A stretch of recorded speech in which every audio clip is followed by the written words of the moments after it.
How to use Dick's Sporting Goods promo code. Hi everyone, this is Alana from Create, Login and Delete. Let's jump right into the video. First of all, you want to open up any web browser and search for Dick's Sporting Goods promo code.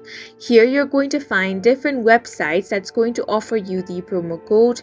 You can open up any one of them. Once you have opened it, you want to scroll down and find the promo code which is best for you. Once you have found your deal, you simply want to click on the option of Get Deal.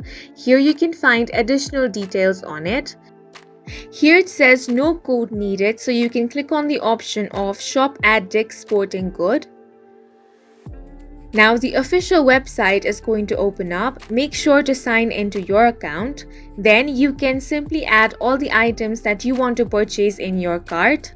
After that, click on the cart option. Then you want to click on the option of checkout.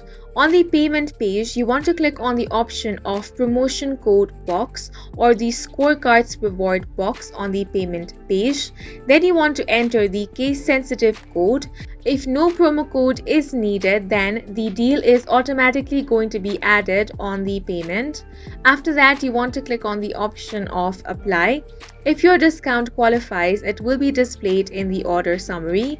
Keep in mind that only one discount code or scorecard reward can be applied per order. And that's it for this video. If you have any questions or confusions, do leave them on the comment section. And don't forget to hit the like button and subscribe for more helpful tutorials.